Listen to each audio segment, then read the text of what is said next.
What is up, guys? Since a lot of people have been liking the last Guild Wars 2 tips video I came out with, I decided to do another one. A lot of people have been asking me about, hey Matt, how do we get legendaries? I want to work towards that. So that will be the question I'll be answering in this video. So if for more information after this video, if you need to, just quickly look up the recipe, I will leave a link down below of where the information is. So the first thing you really got to know about working to one of these weapons is save your skill points, because you need 200 of them.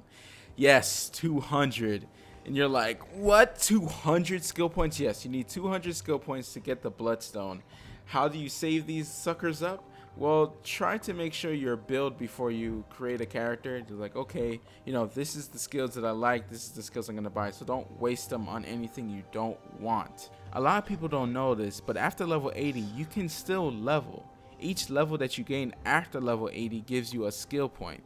Now, those skill points are very useful for a lot of things. I'm pretty sure you're going to be able to use it later on in the game for expansions and whatnot. But for right now, they're used for the Bloodstone Shard, which is a key component in every legendary recipe. So it's pretty important. Now, you purchase the Blood Shard from Miyani, which is in Lion's Arch by the Mystic Forge, which I'll show in this video. Now, Miyani also sells the gift recipes that you need to craft the gifts to help with the legendary recipes to get your legendary weapon. Now let me just back up just a bit, just to let you guys know, okay? Alright, for example, I am going for the Great Sword Twilight, right? I need a Gift of Darkness, a Gift of Metal, the Black Stone Shard, and an exotic weapon.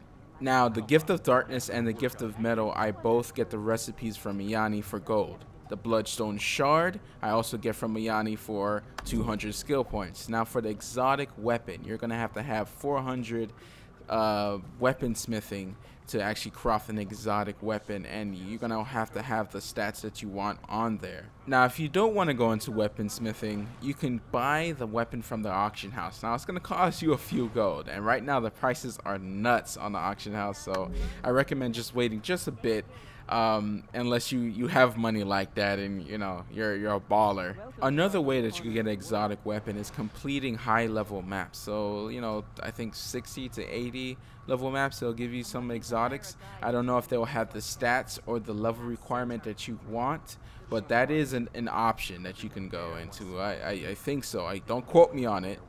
Don't quote me on it, but yeah. Now the gifts. Now the gifts is when it starts getting crazy. A lot of them you have to farm a lot, or if you're a baller, you can go and buy them from the auction house if people even have it at this early stage. Later on, in a couple months after the game kind of stabilizes and everyone kind of farms everything and the auction house straightens itself out, you should see a lot of this material in the auction house to buy. So that's always good. So you're like, yay, I could just buy everything with gold. No, not that easy. Some of the requirements for some of the gift recipes are gonna have to be done by yourself. Like they're account bound items. It's like for me, I'm gonna have to farm Ascalon catacombs in order to get enough Ascalon tears in order enough to craft my Gift of Darkness.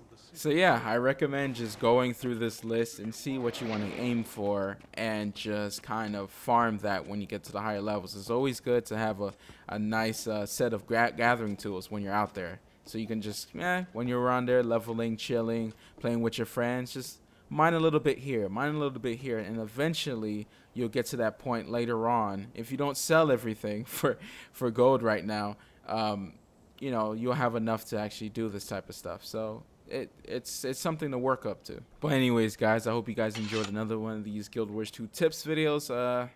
Send me a couple questions and I'll try my best to answer it.